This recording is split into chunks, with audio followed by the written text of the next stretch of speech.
What is going on, guys? My name is Lextasy. Welcome back to the channel. I'm so happy to see you guys again. Today it is part 3 of rebuilding our Chevy Malibu, and today we're going to be actually trying this stop leak for our pin size hole in our radiator that we just got. No point of spending hundreds of dollars on the new one if we could just pour this in there safely, and it should fix the hole. So supposedly it stops overheating and reduces water temperature, and it lubricates the water pump.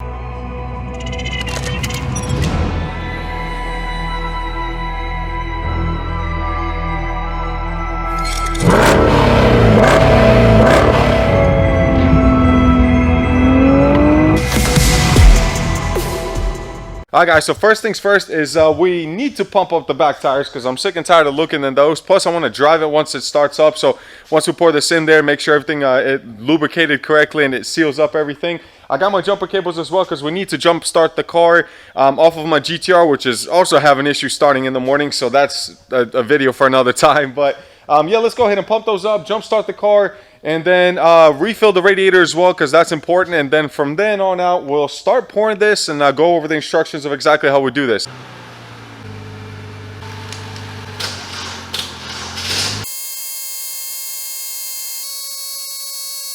So I got one tire pumped up and it's holding air pretty well, no problems at all. And then the second one for some reason is not holding air. I'm wondering if when I was pulling it in, I might have popped the bead or something, or I am seeing a lot of like cracks in the tire itself, so it might be just a bad tire all around. How's the coolant?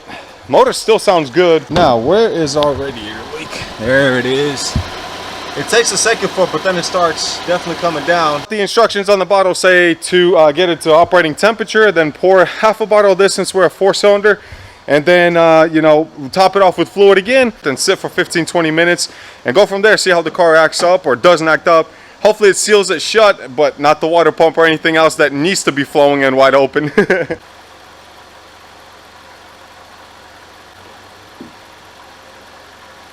Now, normally they want you to, you know, turn off the car, make sure the radiator cap doesn't explode on you. But since we don't have access to the radiator itself, it says you can pour it in the coolant tank. So that's what I did. I'm just going to let it run for 15-20 minutes. And while it's doing that, I'm going to watch the coolant temperature gauge, which so far has actually stayed below half. So that's good. Real question is, though, does this thing have AC? It's been 9 months since I've set it, and I just wonder if it even has it. I heard it kick on. I heard the compressor kick on. It's definitely blowing cool air, so that's a good sign. Yes, I know the tire low air pressure. I got you. There's nothing I can do about it. Yeah, I mean, it's definitely blowing really cold, so that's good. That's a good sign. I think it's definitely working. I'm gonna turn that off. I'm gonna watch that gauge, give it some gas, see what it does.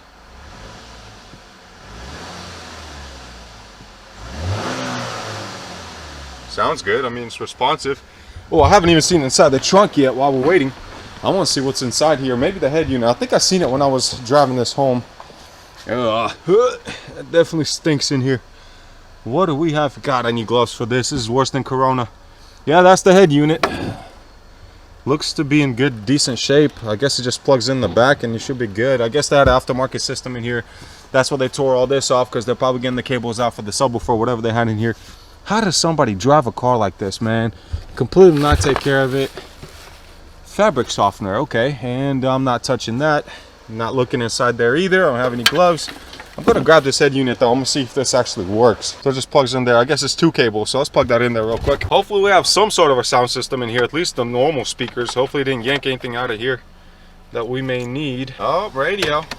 Is there no antenna on this thing? I mean, nothing's working. I want to listen. Okay, so that doesn't work.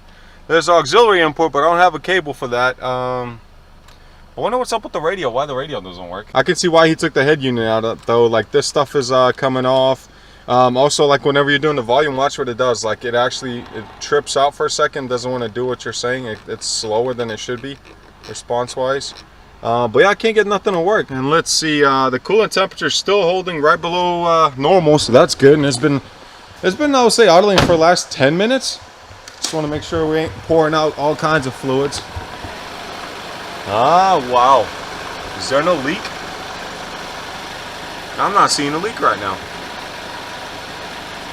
No freaking way. No way. What? Hold on. How's the coolant? Well, we're still low on coolant, I think. You can see the steam coming out of the hole in the radiator. I guess it's all burning off or what? Let me pour a little bit more coolant in there, make sure I'm not doing anything wrong. All right, so I'm pretty confident that worked. So confident I'm actually going to move this out and see if it's going to leak anymore or not.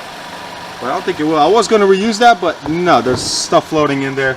Not happening. We're going to have to dispose of that properly. It's still not warming up completely, so that's a good sign, I guess you can say. I'm going to drive it back and forth a little bit. Few feet forward, few feet backwards. Oh, let's see if it'll move. There it goes. Just the back tire is completely flat. All right. Let's move it back. Hey, we rolling. Yeah, it feels really good though. Okay, so coolant temperature is good. In the middle of trying to replace that spare and put that on, thought I'd check on the fluids. We are climbing the other way for some reason. That's not good. Why is the coolant? Look at that. There's bubbles in there. Oh boy. Oh boy. Let's turn this off. Oh my God, what is that sound? Okay, so to answer the question, that definitely works. The stop leak works. We don't have any leaks anymore underneath. But now, what was up with that? Look at that. Now the coolant's all gone. It literally dropped itself off.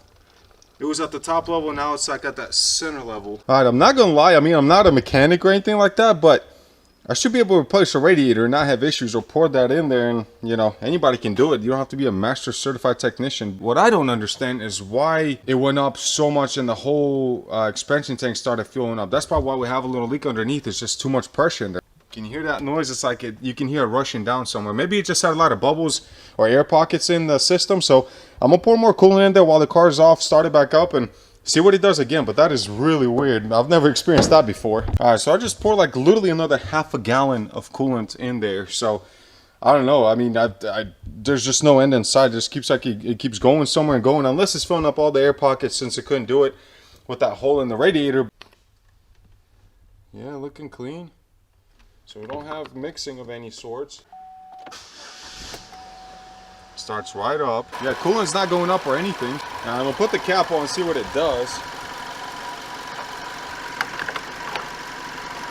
Well, she's operating like she should now. I mean, the temperature's fine. I'm gonna blame it on the air pockets or the coolant system, because like, I mean, I put the coolant in there, but I didn't let it, like, you know, actually go through the system. I think once it sealed itself and there was no more leaks anywhere or for air to get in, it just needed to work the bubbles out, so it should be fine. But yeah, it's not going up or anything like that, so I think we're good. I think we're fine. Yeah, seriously. I don't know. Chevys, I guess, or any car for that matter. But this is probably the first and last Chevy I'll ever mess with. I was gonna put the tire on, but I think I'm gonna hold off on that. There's no reason. I mean, it drives good. I know it does, because I drove it for like 30 miles before I realized I was overheating the engine. Well, ladies and gentlemen, I mean, to answer our question, does bars, leaks, coolant system, radiator, and heater core stop leak work? Yes, it does, because, well, there's not a single drop of any coolant since we poured it in there. Will it affect the car reliability in the long run? I don't know. I mean, it's something we'll just have to get it completely fixed and start driving it as a daily and see what it does. I mean, supposedly it's supposed to cool off the tension, surface tension, whatever, so it'll keep the coolant temperature lower, so blah blah blah, satisfaction guaranteed. I don't know. I mean, they put so much stuff on here, you don't know what to believe. Would I ever put something like this in my GTR or my RS? Probably not. Never. I'd rather get a new radiator. But for something that's a beater, a daily car, something you're gonna flip, that's only worth, you know, $3,000-$4,000, and let's say you're stranded on the middle of the road, or you're, you know, on the trip and something happened, rock chip hit it, and you got a small little leak somewhere. Yeah, I mean, this will definitely get you home, but it's just, will it affect you in the long run? That's something you have to keep in mind, and that's something we're going to figure out together as the videos keep coming out. Man, the more I look at this car, the more I notice it's got some frame damage. So that is going to be the next video. You guys will see part 4. We will have to take it to the body shop. They will have to put it on the frame machine and see how far off it is. Oh, God, yeah, that's really far off. But thank you guys so much for watching. I hope you enjoyed this as much as I love making these videos. Subscribe to the channel to stick around for the content like this and content with street racing, all kinds of freaking awesome supercars and exotic cars. We have fun. We have all kinds of fun on this channel. You want to see rebuilds, you're going to see rebuilds. You want to see fast cars, you're going to see fast cars. You're going to see everything on here. But thank you guys so much. I hope you enjoy your lives, enjoy your cars, enjoy your family, and I will see you next time. Peace.